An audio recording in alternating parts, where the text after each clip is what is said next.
Este é um módulo instrumental, que vai se basear no módulo conceitual anterior sobre o plano de inovação. Neste módulo de hoje, nós vamos apresentar algumas orientações e apresentar técnicas e ferramentas que vão ajudá-los a desenvolver o exercício de preparação do plano de inovação, que é praticamente o último passo antes do encerramento do nosso curso. Essas técnicas e orientações, eu procurei utilizar como fonte de referência para elas uma cartilha que existe preparada pelo SEBRAE e pelo CNI, chamada Cartilha Gestão da Inovação.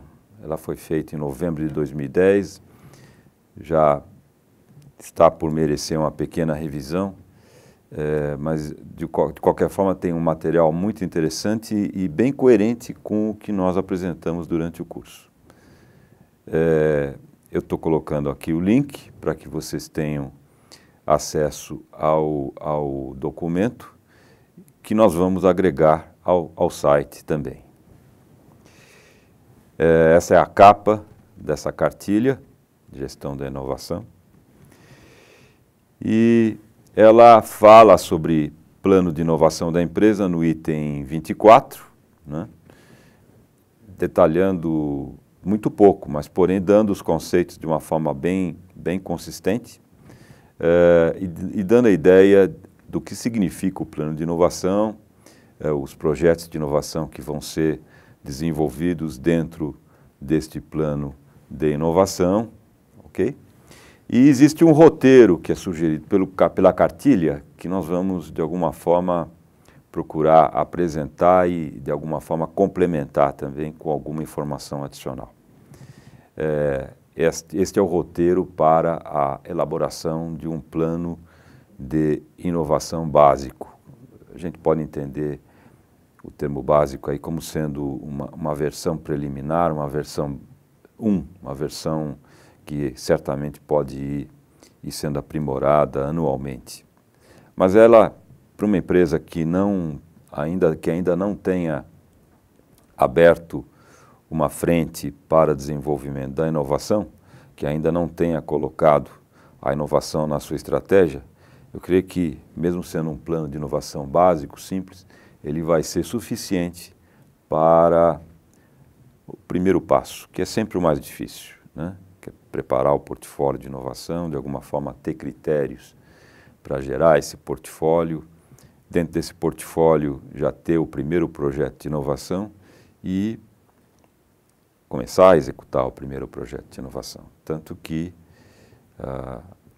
depois do exercício de preparação do plano de inovação, nós teremos o último exercício deste curso, que é um exercício de redação de um relatório de status, isso é, supondo que realmente a empresa já tenha colocado um primeiro projeto de inovação em execução, ok? Então, nós vamos ver item por item esse roteiro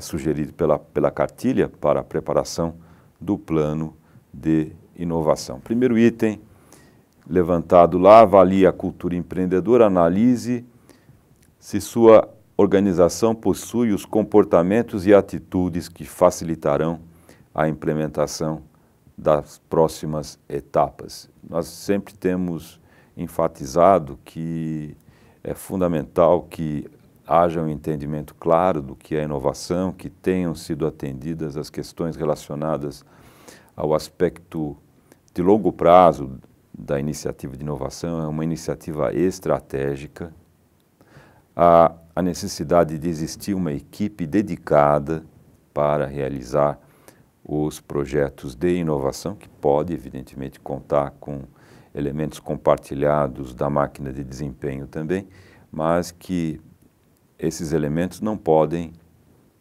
representar funções fundamentais, funções essenciais dentro do projeto, da execução do projeto. Os elementos-chave para a execução do projeto devem ser todos eles retirados de dentro da equipe exclusivamente dedicada para inovação da empresa. Em seguida, audite, levante as informações referentes ao nível de organização interno de sua empresa no que concerne aos diferentes quesitos que classificam sua competência tecnológica. É exatamente o nosso diagnóstico tecnológico, né? O diagnóstico que levantou dados, sentimentos, expectativas, esperanças, ideias que surgem em todos os níveis hierárquicos da empresa. Em seguida, defina uma matriz de ações, né, que vai, de alguma forma, dividir as ações possíveis voltadas para a inovação em 4 tipos, né? Exatamente o que nós chamamos de análise SWOT, né? Ou FOFA em português, que são as forças, fraquezas, oportunidades e ameaças. Então nós vamos ter no quadrante esquerdo superior todas aquelas ações que podem aumentar as nossas forças e utilizar, fazer um bom uso delas. No quadrante direito superior, todas as ações para mitigar as fraquezas, de alguma forma permitir que a empresa conviva com elas de uma maneira que não prejudique muito o seu desempenho ou que de alguma forma não atrapalhe o processo de implantação da inovação. No quadrante esquerdo inferior, as ações para usufruir das oportunidades que vão surgir e para a qual a empresa está permanentemente atenta, e que foram de alguma maneira levantadas no diagnóstico e inclusive nos cenários. E as ações para escapar das ameaças que estão aí na esquina, que estão aí prestes a entrar no ar, prestes a atrapalhar a empresa e que de alguma forma não podem ser ignoradas de maneira nenhuma. Okay? Então, essas ações, elas vão, de alguma forma, criar um quadro que vai delinear a dúzia de ações, por exemplo, né, que conviria a empresa tomar. Voltando ao roteiro, nós vamos agora preencher a matriz de atividades, né, que é onde você avalia a atratividade de cada ação daquelas que foram colocadas na matriz de ações, né, para a sua empresa, medida por seus impactos comerciais e técnicos. Então, a matriz de atividades é algo semelhante a isso, né? Dentro de cada ação, você pode delinear algumas atividades relacionadas ao avanço daquela iniciativa, daquela ação, ok? E para cada atividade, avaliar qual que é o impacto comercial, podemos chamar de impacto financeiro até, né? E o impacto técnico. E a gente vai, de alguma forma, procurar classificar cada atividade conforme os seus impactos. E eu não acho que a gente consegue ir muito além de alto e baixo impacto. Talvez uma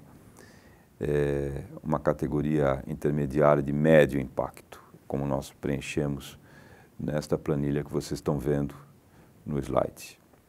O que são essas atividades aí? São, cada uma delas, a semente para um projeto de inovação, né? Só que ainda não está numa forma de projeto.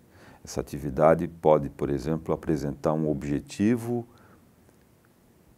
principal de um projeto de inovação. Então, a atividade 01 pode, por exemplo, ser aquele exemplo que nós temos usado dentro dos outros módulos, né, de uma empresa que fabrica tubulações para redes de esgoto, tubulações para redes de água, escoamento fluvial, etc. E que ela hoje consegue produzir até um determinado diâmetro e tem intenção de desenvolver o seu know-how, desenvolver a sua capacitação para conseguir fabricar tubulações com maior diâmetro. Então, por exemplo, poderia ser que a primeira atividade, aí a atividade 01, seria, por exemplo, produzir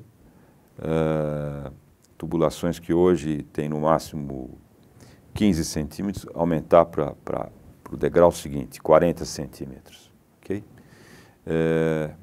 Vai ter um alto impacto comercial, vai ter um alto impacto técnico, porque o impacto comercial? Porque o mercado que vai ser atendido vai ser mais amplo e vai haver um volume maior de demandas pelo produto. Eventualmente até a margem de lucratividade de uma tubulação que tenha menos fabricantes, né, seja maior. À medida que a gente vai fugindo daquilo que é commodity, de uma maneira geral, a gente pode praticar margens maiores. E um grande impacto técnico, porque na realidade talvez possa ser o primeiro projeto que vai ser feito, né, e que vai, de alguma maneira, testar a capacidade da empresa de evoluir tecnicamente. Na continuação, então, do roteiro sugerido pela cartilha, a partir daquelas atividades e que você, de alguma forma, classificou em função do impacto, você vai localizar as ações mais atrativas, aquelas que devem ser feitas antes e que, de alguma maneira, vão ser decididas que serão feitas antes. E, para cada uma delas, você vai fazer um projeto, né, um plano de projeto. Um plano de projeto que, no conjunto, vai criar o portfólio de projetos de inovação que serão desenvolvidos pela empresa. Esses projetos de inovação devem ser documentos bem detalhados, né, em que, como qualquer outro tipo de projeto, descrevem objetivos, escopo, isso é, o alcance daquele projeto, qual que é a região que está sendo atacada, né, os objetivos devidamente quantificados através de metas e indicadores, né, a forma como essas metas vão ser atingidas, né, descrevendo o que vai ser feito, toda aquela coleção de perguntas, né, o que deve ser feito, por que deve ser feito, quem vai fazer, quando começará, quando terminará, qual é a relação de precedência entre as tarefas, né, onde será feito e quanto vai custar a implantação de cada projeto. Aí você vai, de alguma forma, priorizar dentro do portfólio de inovação os projetos em função de critérios técnicos e de sua viabilidade comercial. É um último filtro ou uma última régua que a gente usa, né, em que a gente coloca critérios comerciais numa dimensão, critérios técnicos na outra, e vai procurar separar esses projetos no quadrante superior esquerdo. Nós temos projetos execuíveis tecnicamente, mas sem potencial de retorno, o que não é um problema, né? O fato de não ter critério, uma nota boa no critério comercial não significa nada, pode ser um projeto preparatório para um outro projeto que tenha um retorno comercial maior. No quadrante esquerdo inferior, você tem os projetos de difícil implementação e sem potencial de retorno, que você provavelmente vai aguardar um momento mais oportuno dentro do tempo para conseguir realizar. No canto superior direito, naquele quadrante superior direito, os projetos que são o desejo de todos, né, que são aqueles que mais têm atratividade, que são os projetos execuíveis tecnicamente, com grande potencial de retorno. E, finalmente, os que estão no quadrante inferior direito, que são os projetos que têm grande potencial de retorno comercial, de retorno financeiro, mas de difícil implementação. Então, cada empresa, cada comitê de inovação vai estabelecer o que é melhor, qual é o momento da empresa, se é um momento em que é para mais ousadia ou para menos ousadia, se é um momento em que há mais fôlego ou menos fôlego. Se houver mais fôlego na empresa, se houver condições de fazer investimentos maiores, os projetos tecnicamente exequíveis, mesmo sem potencial de retorno, né, devem ser colocados em primeiro lugar, porque já até de alguma forma treinam a empresa a realizar projetos que não tenham necessariamente um retorno comercial e que fazem parte da coleção mínima de projetos de inovação que ela vai ter que implantar, que vai ter que realizar, vai ter que pelo menos tentar executar. Uma sugestão final minha é que vocês leiam cuidadosamente a cartilha. Ela tem algumas ideias que complementam o que nós vimos durante esse curso, mas não fogem de maneira alguma daquilo que nós vimos. Mas acho que é uma forma muito prática de vocês seguirem novamente e lembrarem de todos os conceitos.